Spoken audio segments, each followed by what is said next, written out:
ओम शांति। आज आपके लिए एक सुंदर सी कहानी। एक किसान अपनी खेती पर जब भी जाता तो रोज परमात्मा को याद करता और कहता कि हे प्रभु, मेरी खेती बहुत अच्छी हो और अच्छी फसल उगे। इस तरह से प्रभु से रोज प्रार्थना करता। तो उसने सोचा कि शायद परमात्मा मेरी बात को नहीं सुनते और प्रभु को बोलता कि आपको तो कुछ खेती बाड़ी के बारे में पता ही नहीं। फसल तो अच्छी होती थी लेकिन उसमें कुछ फसल खराब हो जाती थी।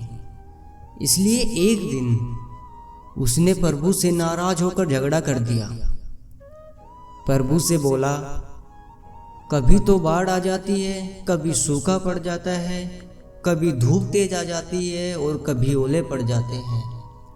हर बार आप कुछ ना कुछ कारण पैदा करते ही हो। हे प्रभु, आप तो परमात्मा हो, आप सब कुछ जानते हो, लेकिन आपको खेती बाड़ी के बारे में इतनी जानकारी नहीं है। तो परमात्मा की आवाज़ आई, ऐसा क्यों बच्चे? तो किसान ने कहा, क्या आप मेरी एक प्रार्थना सुनोगे? तो प्रभु बोले, बताओ बच्चे, क्या प्रार्थना है आपकी? किसान बोला, प्रभु आप मुझे एक साल के लिए मौसम दीजिए कि जैसा मैं चाहूँ वैसा ही मौसम, वैसी ही बारिश, वैसी ही हवा चले। हे प्रभु, आप खुद देखना कि मैं कैसे अन्न से भंडार भर दूंगा। हर साल तो कुछ ना कुछ नुकसान हो जाता है, लेकिन इस बार नहीं।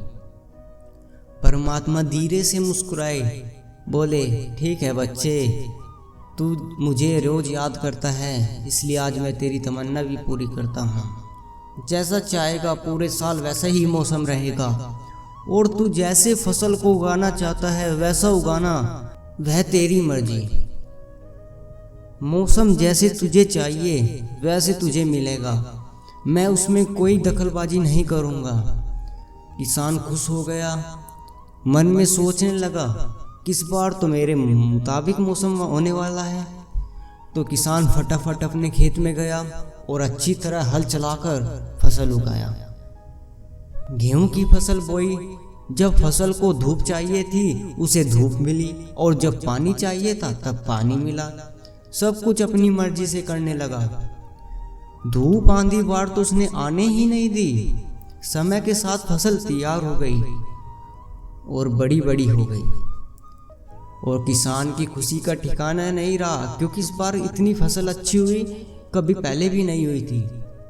किसान बड़ा खुश था। अब समय आ चुका था कि किसान अपनी फसल को काटे और उससे अपना जीवन का गुजारा करे। किसान मन ही मन सोचने लगा कि प्रभु को अब तो पता चलेगा कि फसल कैसे उगाई जाती है, कैसे होती है। बेकार हम किसानों को इतने साल से परेशान कर रहे थे।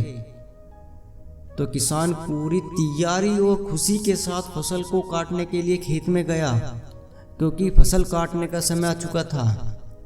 जब फसल काटने के लिए बैठा और तब उसने देखा कि गेहूं की एक भी बाली पर गेहूं नहीं था, सारी बाली अंदर से खाली थी। किसान सिर पर हाथ रखकर बैठ गया और बहुत रोने लगा।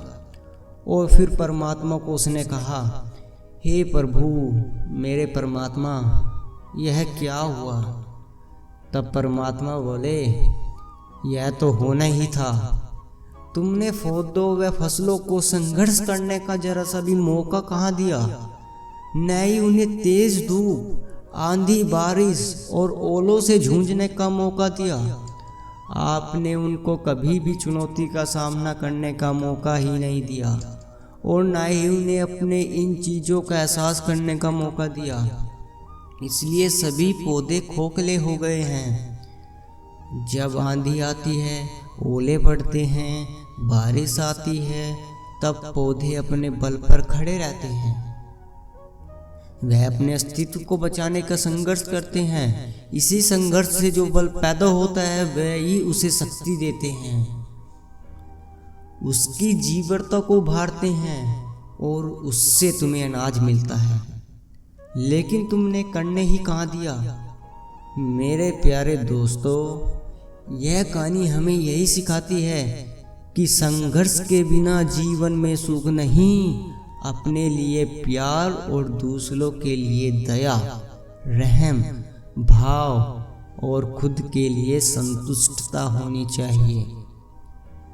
अहंकार में कभी ना आए, क्योंकि जितना हम तर्क वितर्क में जाते हैं हमारा जीवन उतना नर्क की ओर चला जाता है।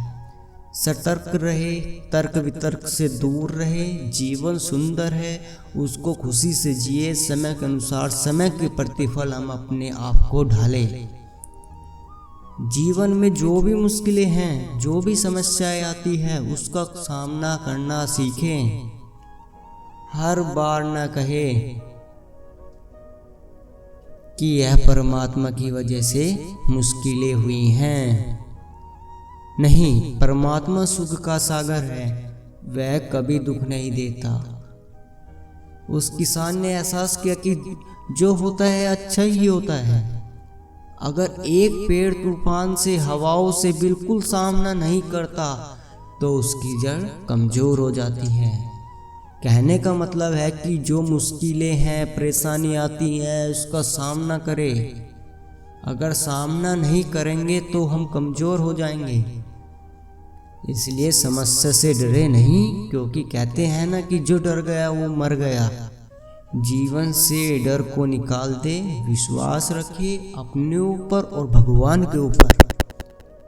संसार में जो भी हो रहा है वह सब अच्छा ही हो रहा है, इसलिए अच्छाई को हमें आगे लेकर बढ़ना है। तब हमारे जीवन में खुशी का पुष्प खिलेगा। मुझे पूरी आशा है कि आप इस कहानी के भाव को अपने जीवन में उतारने का प्रयास करोगे। ऐसी ही नई कहानी के लिए चैनल सब्सक्राइब करें। ओम शांति।